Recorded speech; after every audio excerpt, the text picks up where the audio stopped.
Elijah. His name means Yahweh is God. His blood seems to boil against tolerating idols, so yielded to God that he's upset at the face of a God competition. Exceptional in the prophetic. No record of his mother or father. He simply shows up on the scene filled with the power of God. He's radical, uncompromising, aflame. The king literally called him the troubler of Israel.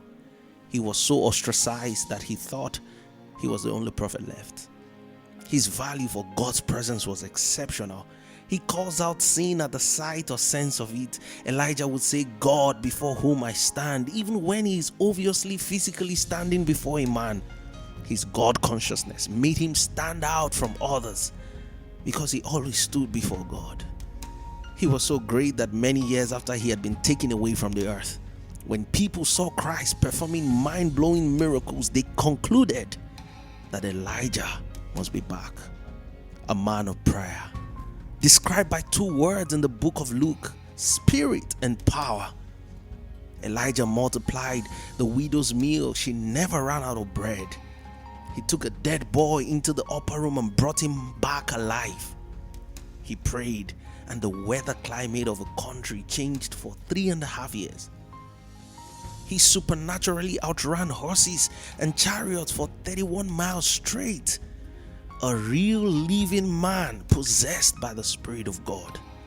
And one day at Mount Carmel, more like a massive stadium, and then he makes his signature unforgettable remark, and we will always remember. 1 Kings 18:21. Elijah stood in front of them and said, how much longer will you try to have things both ways?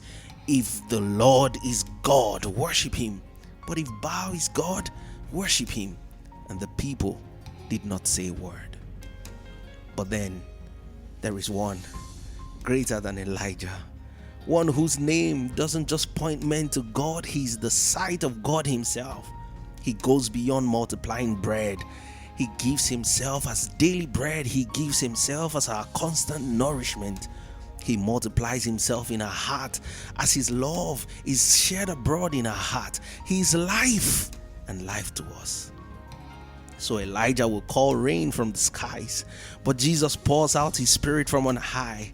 I will pour out my spirit on all flesh. And we know from scriptures the kind of rain that falls when Christ prays. I will open rivers in high places, fountains in the midst of the valley. I will make the wilderness a pool of water, and the dry land springs of water. Much more, he lets the fountain that flows from him flow into us, and out of our bellies flow rivers of living water.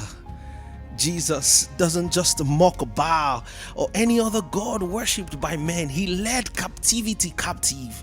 He parades him down the street, conquered by the cross. Jesus disarmed all rulers, all principalities, all authorities. He didn't slay the prophet of Baal. Jesus, with his blood and his breath, slayed the Antichrist and the dreadful dragon. Jesus has won. He's winning. He always wins everything orchestrated by his own hand. There is no competition. He wears the victor's crown. He wins by breathing. And Elijah called down fire on an altar filled with water. But Jesus says that I've come to set the entire earth on fire. He who is from above is above all. And this living Christ deserves living worship. And the call of Elijah is simple. How much longer will you waver, hobbling between two opinions?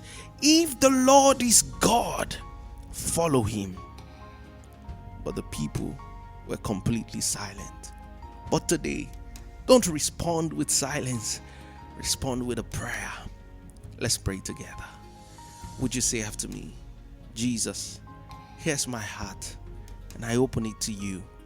Show me any area that I've been compromising. Show me tolerations, things I have conveniently allowed to compete for my affection and attention. Show me, Lord, where it has not been all for you and all to you and all of you. Today, I want to freshly lay down my life, torn from all sin, torn from all selfishness, turn from managing my own life, turn from half-heartedness, from compromise, from lukewarmness. And I want to respond to the fire that Christ has called to the earth and worship only God in the way that He deserves and He demands. God bless you.